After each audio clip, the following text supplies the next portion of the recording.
Untuk satu, bagaimana caranya? Kelakuannya kudu Pandhawa, bukan kudu seperti Pandhawa. Karena Pandhawa itu tidak ada. Pandhawa itu adalah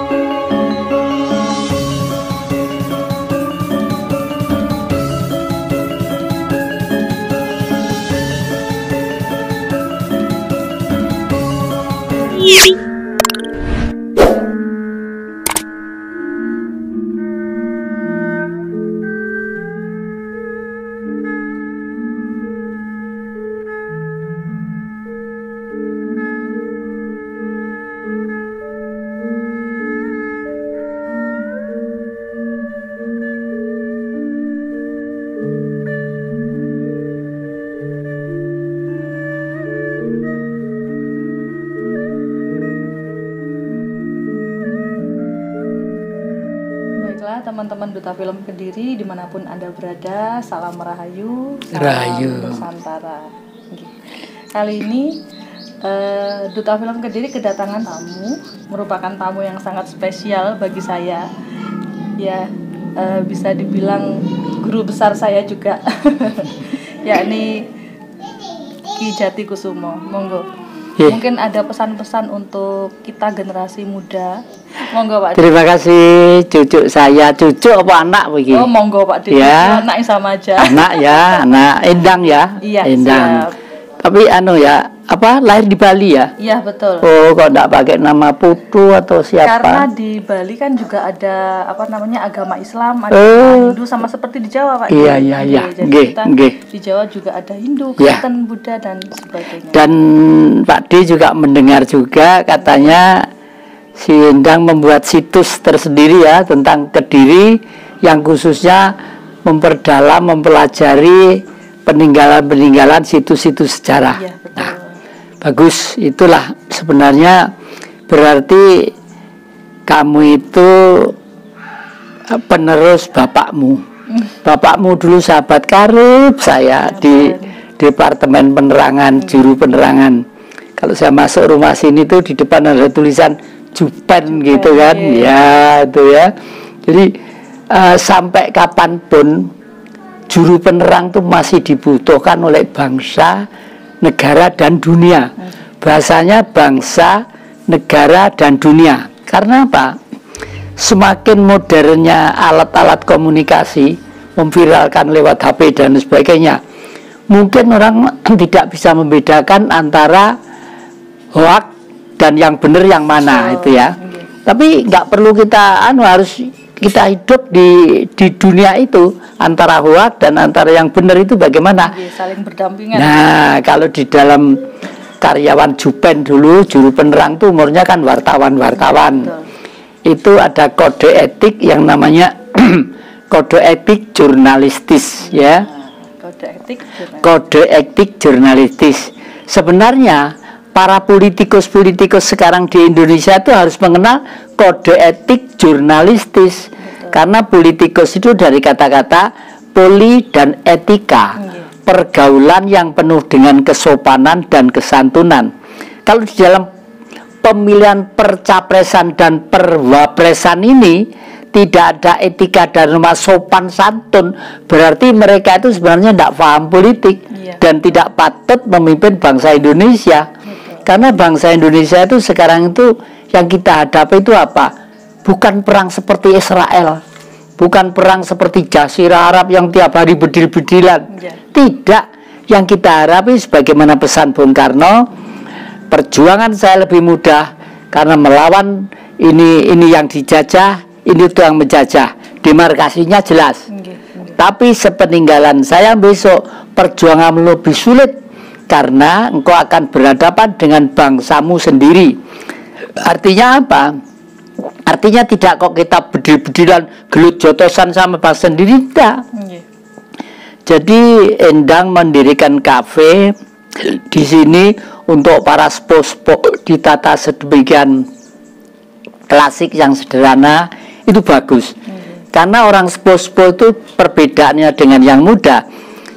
Kalau yang sepuh kan pernah menjadi muda, tapi yang muda tidak pernah menjadi sepuh, ya toh. Nah, sekarang ini kegiatan di lapangan, etika dan norma anak-anak muda itu sudah nun sewu ya. Umumnya banyak yang menganggap enteng terhadap perjuangan-perjuangan orang sepuh dan budaya-budaya leluhur.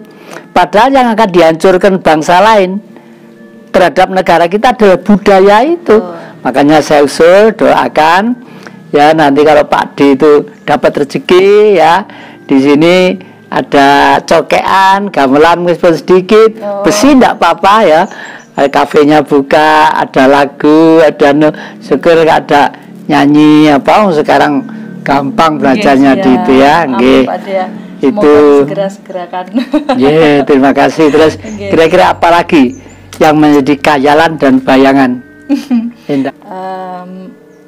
Kalau khayalan saya sebenarnya nggak terlalu bermuluk-muluk Pak D.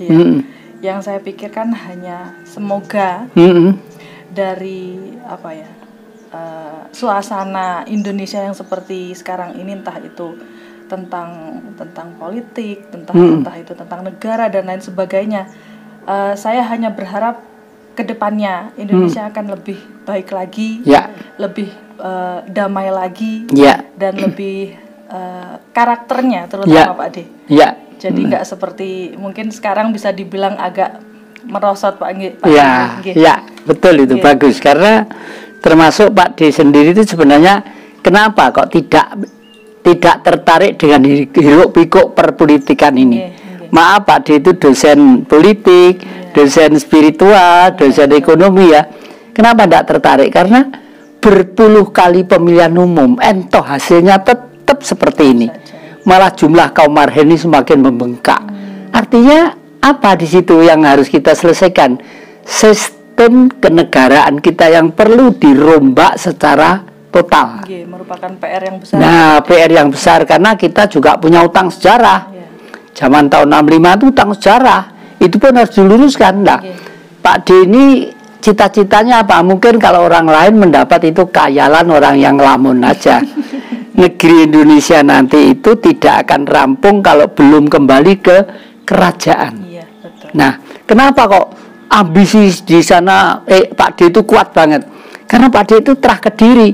Leluhur saya itu leluhur Kediri semua. Dan satu, yang kedua saya pesan pada cucu-cucu ya, jangan lupa setiap desa atau dukuh atau dusun mencari tempat kuno ya, tempat kuno peninggalan leluhur, dipelihara dengan baik. Leluhur dulu kalau babat talas ya, babat talas itu biasanya yang dicari apa? Yang dicari sumber air. Kenapa sumber air? Karena air itu akan menghidupi manusia untuk mandi, untuk cuci, untuk masak, untuk gini-gini. Selalu itu. Atau lalu biasanya ditandai ada candi kecil kayak, atau pohon besar sekarang menjadi besar lah. Tolong dipelihara dengan baik. Kalau dulu masih ada budaya namanya bersih desa, bersih dusun, itu dulu ada. Ya mudah-mudahan masyarakat Kediri masih ada lah. Sederhana tidak masalah ya, tidak masalah. Itulah pesan kami, karena leluhur itu mama masih ada. Nangis sekarang itu. Lihat anak cucu itu nangis. Di dunia itu negara yang terkaya itu Indonesia. Lautnya, hutannya, tambangnya, mineralnya. Waduh, hutannya kaya raya. Tapi nyatanya kita masih diburu terus oleh kebutuhan-kebutuhan. Ya karena apa? Karena sistem demokrasi ini masih sistem warisan penjajah. Kalau warisan leluhur gampang, di mana teorinya? Di Pak Dalang. Di Pak Dalang itu fungsinya penting ya toh. Di situ tuh ada Hestino, ada Puntadewa, ada Semar Garing Petro Bagong, ada dewa-dewa. Itu adalah teori politik, teori kehidupan, dan teori mencari Tuhan. Ya, misalnya kalau yang namanya Hestina itu siapa sih? Hestina itu kita ini loh. Orang-orang yang bangsa Indonesia bercorak ragam suku, adat, dan bahasa, dan ribuan pulau, tapi satu. Untuk satu bagaimana caranya? Kelakuannya kudu pendowo, bukan kudu seperti pendowo. Karena pendowo itu tidak ada. Pendowo itu adalah adat yang dilakukan dengan keharusan oleh Hestina atau kita ini. Karena hidup kita itu ada sing kaya Citraksi, Citrakso, Dursasana, ana sing kaya Sengkuni, adu domba ngalor ngidul ya. Ana sing kaya Pendhita Durna, ya toh itu. Oleh karena itu kalau nanti pemimpinnya itu sudah punta dewa, artinya manusia yang enggak ngambah lemah. Kakinya itu enggak ngambah lemah itu artinya apa? Enggak duniawi. Enggak kami bandanen. Karena apa?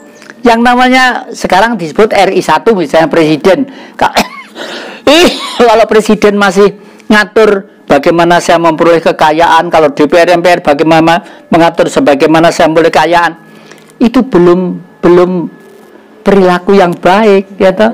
Jadi tugas di sana tujuannya supaya rakyat ayam, tentrem, gemah ripah, tidur pun nyenyak, hidup pun sehari-hari, tidak sampai udel lagi mepet gidok karena sulit mencari makan. Nah itulah. Jadi oke lah, itu urusan politik ya.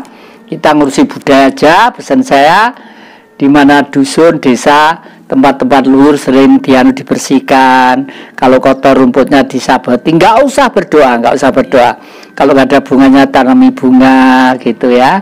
Itu leluhur sudah terima kasih. Anak putu seeling karo mbah kabeh. Terima kasih Endang ya.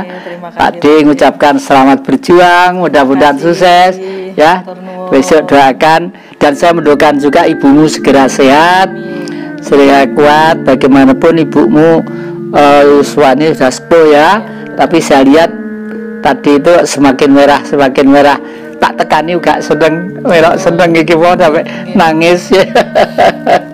Yes, terima kasih. Saya ucapkan salam Nusantara Rahayu.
Lampak sirup